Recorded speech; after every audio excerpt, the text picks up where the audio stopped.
Hi everyone! Good evening! I'm back! This is Ambrusas and welcome back to my YouTube channel. Oh my gosh! This is it guys. Pag-uusapan natin ngayon mga dekalibreng kandidata ngayon dito sa Miss Universe. Yan ang tatalakayin natin ngayon. But before anything else, hello Philippines and hello beautiful people! Mabuhay! Kamusta kayong lahat? Sana lahat po kayo ay okay at safe ngayong araw na ito. At syempre, sa lahat naman ng mga bago nating subscribers dyan, hello po sa inyo lahat. Maraming salamat guys sa pag-subscribe ninyo, syempre dito sa channel ko. At syempre sa lahat naman ng mga makamamasam dyan na laging sumusuporta dito. Araw-araw, lagi-lagi. Maraming salamat guys sa inyo lahat. Syempre, usapang Miss Universe tayo ngayon.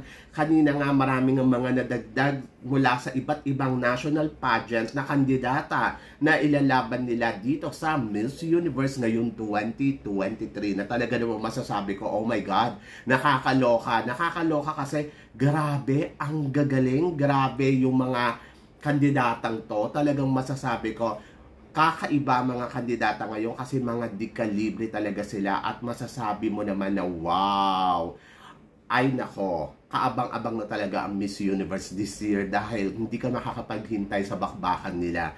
Sino-sino ba yung mga kandidata na nanalo mula sa mga national pageant at ilalaban nga dito sa Miss Universe ngayong taon na to na magaganap nga sa El Salvador this coming November 18. Are you excited guys? Kasi ako, yes, sobrang excited na ako. So, isa nga sa mga kinurunahan kahapon o kanina, ang pambato syempre ng Australia, Miss Universe Australia, na wala nang iba kundi si Moriah Wilson. Alam naman natin, ang Miss Australia ay hindi ganong kalakas ang laban nila pagdating sa Miss Universe kasi last pa nyatang nanalo sila ng Miss Universe is noong 2015 or 2014 kung hindi ako nagkakamali. Tapos after nun, bihira sila pumasok sa semifinals. Kaya naman ang Australia, they are trying talaga na makakuha ng isang kandidata na talagang masasabi mo hindi kalibre at pwedeng pumalo sa Miss Universe. At this time nga, itong si Moriah Wilson ay itatry niya ang kanyang galing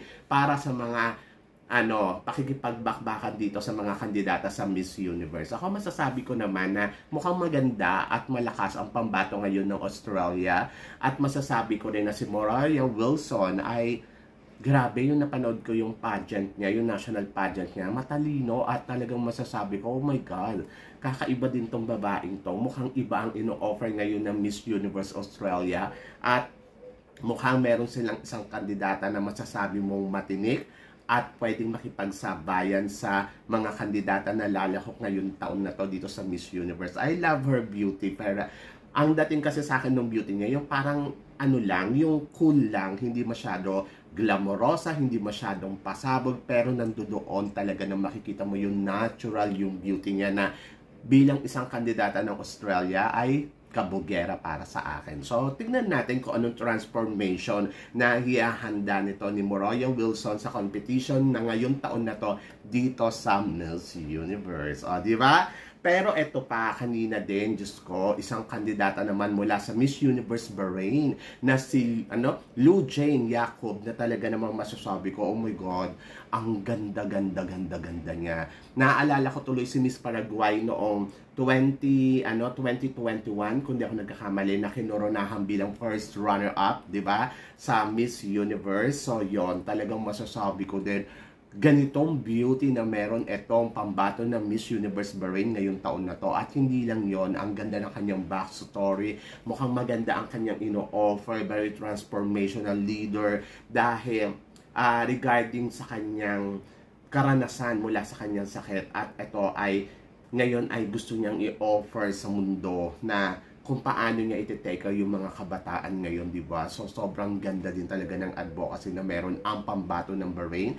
At nakita din naman natin na yung beauty talaga niya, oh my God, pwedeng makipagsabayan sa ganda ng mga kandidata dito sa Miss Universe. Hindi ako magtataka kung makakapasok sa semifinals ngayong taon ang pambato ng Miss Universe Bahrain na talaga namang masasabi ko, oh my God, mukhang nakakuha sila ng isang napaka-brilliant na kandidata, napaka-elegante ng dating, at hindi lang yon, sobrang stunning talaga, sobrang gusto ko yung beauty niya, very Miss Universe. Siyempre, hindi pa rin mawawala dapat yung beauty. Dapat lagi pa rin nun nandoon.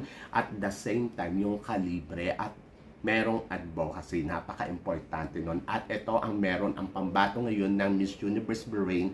At ito ang isa sa mga bala talaga nila dito ngayon sa Miss Universe. Ako para sa akin ha, mukhang kaabang-abang tong babaeng to. At tignan natin kung ano yung ipapakita ng pambato ng Bahrain dito sa Miss Universe na kung kakabog ba o ito na ba yung time nila para makapasok sa semifinals. So kaabang-abang to. And then kanina syempre maingay din ang pambato ng Colombia na wala nang iba kundi si Camila Abilin. Ay nako, sobrang panalo. Sa totoo lang, yung nakita ko yung kanyang performance, sobrang winner. Si Camila, from the beginning pala maingay na talaga tong kandidata dito sa Miss Universe. At nakita naman natin, di ba, na talagang lahat ay sumanayon sa kanya. Siguro dahil iba yung ipinapakita niya. Plus, Diyos ko, may isang anak na siya at married siya. Panalo ang katawan niya doon sa swimsuit round. Talagang masasabi ko yung abs niya, oh my God, nagpupuputok talaga. Plus yung kanyang pasarela. Oh, antindi. In fairness sa Colombia, ang haba ng runway nila ha. Sobrang, parang ginaya nila yung concept ng Miss Universe noong 2022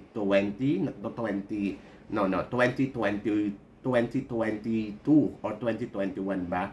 Yung sa Israel, yon ganun na ganun yung concept nila. And then yung runway nila talaga naman sobrang haba.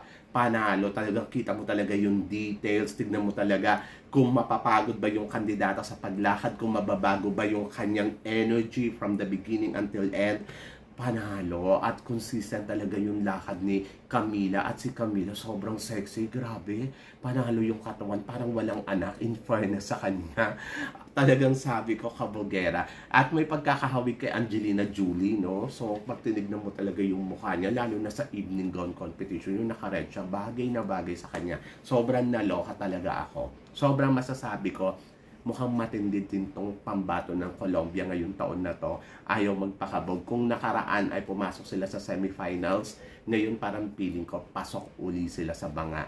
Pero hindi ko lang alam kung hanggang saan ang mararating neto dahil noong 2022, nakarating sila hanggang top 5. And then 2021 nakarating sila hanggang top 5. 2022 nakarating sila hanggang saan ba sila narating?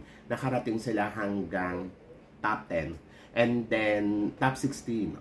Then, ito, tingnan natin kung papalo ulit ito sa top 5. Pag feeling ko, Diyos ko, arriba to. Sobrang ganda, sobrang sexy. And then, nandoon talaga yung advocacy na meron to. Very transformational leader. Plus, nandoon din yung masasabi mo na maganda ang ino-offer niya sa ngayon taon na to sa Miss Universe. So, gusto ko siya, promise. And then, ito, si Melissa Flores, syempre hindi nagpakabog ang Mexico. Ang Mexico, kanina din, kinurunahan na ang kanilang reyna na ilalaban naman sa Miss Universe. Nako, isa din di kalibreng kandidata na talagang masasabi ko medyo nakakatakot. Etong si Melissa Flores, masasabi ko na iba din ang ino-offer dahil crossover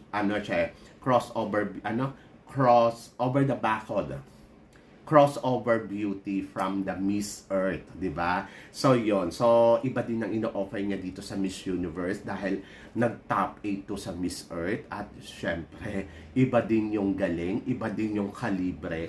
Parang napansin ko lang ginaya niya yung parang napansin ko lang ginaya niya yung evening gown ni Miss Venezuela noong 2022 sa Miss Universe. Ayun. So, parang ganun din yung concept ng kanyang gown. But, masasabi mo naman kung performance level ang pag-uusapan ay talaga namang hindi rin magpapakabog ang Mexico this year. Nung nakaraan taon ay na-El Tocuyo din ang Mexico katulad ng Philippines. But this time, I think hindi sila papayag na ma-El Tocuyo dahil alam ko na babalik talaga sila sa semifinals at nakikita naman natin yung ino-offer ng pambato nila ngayon at alam natin na talagang magaling to pagdating sa communication skills dahil hindi naman to makakarating sa top 8 ng Miss Earth kung hindi to makuda. At nakikita ko na sasabay siya sa ganda, sa kaseksihan, sa performance. Talagang masasabi mo, oh my God, ang tindi ng bakbakan ngayon dito sa Miss Universe, at masasabi mo na ang mga kandidata talaga, grabe ang ino-offer nila. So, top 4 sa Miss Earth, and then masasabi mo na di kalibre talaga ang pambato ngayon ng Mexico dito sa Miss Universe. So hindi pumayag si Lupita Jones na ganun-ganun na lang sila magpapatalo. So kailangan talaga, meron talaga silang pambato na alam mo yon na kayang sumabay at very transformational leader, at masasabi mo na, oh my God, aabangan natin kung ano ang magiging kapalaran nito ni Miss Mexico dito sa Miss Universe ngayong taon na to. So, yon. So, talagang masasabi ko, ang tindi ng labanan ngayong taon na to dito sa Miss Universe sa ipinapakita ng mga kandidata. Diyos ko, ito na nga lang, yung kay Miss Universe Bahrain na lang eh. Ang ganda ng ino-offer, ang ganda magsalita, and then ang ganda ng mukha, ang ganda ng performance. Masasabi mo na, wow, mukhang kakabog din talaga ang Bahrain ngayong taon na to. And then, itong si Moroya Wilson ng Australia, masasabi mo na iba din talaga yung galing, iba din yung ganda na meron. And then, ito pa, si Miss Mexico, na talaga naman masasabi mo, oh my God, kung titignan mo yung profile niya, sobrang ganda ng profile. Parang feeling mo talaga na, oh, manda kayo mga kandidata dahil iba din ang ino-offer ngayon ng Mexico. And then plus ang Colombia, di ba? Ito yung kauna-unahan na kandidata na married at saka may anak na ilalaban ng Colombia sa Miss Universe. Talagang masasabi mo, iba na talaga ang Miss Universe ngayon. Patindi ng patindi ang labanan at patindi ng patindi ang profile ng mga kandidata. Kaya let's see, tignan natin kung sino ang aariba, kung sino ang kakabog, at kung sino ang talagang mangangagat ng todo-todo dito sa competition ng Miss Universe.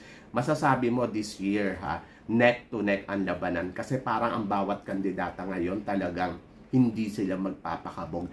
Talagang hihilain nila palabas para sa semifinals ang isang kandidata at sila lang ang makakapasok. Ganun ganun yung labanan. Kung mahina ang pambato mo, good luck. So, yan. So, kayo guys, ano guys ang masasabi ninyo dito sa mga bagong kandidata ngayon na Miss Universe na mula sa iba't ibang national pageant? Tingin ninyo, matindi nga ba ang mga kalibre ng mga kandidatang tong mga nabanggit natin, katulad ni Miss Australia, Bahrain, Mexico and Colombia? Tingin ninyo, sino ang kakabog sa kanila at makakalusot sa semifinals ng Miss Universe? Please comment below para at least malaman ko naman kung ano ang chika mo dito sa mga pinag-uusapan natin ngayon. So yun guys, maraming salamat po syempre sa inyo lahat sa walang sawang suporta na binibigay ninyo dito sa channel ko. At sa mga hindi pa po nakaka-subscribe dyan, please don't forget to click like and subscribe my channel, at i-click nyo na rin syempre yung notification bell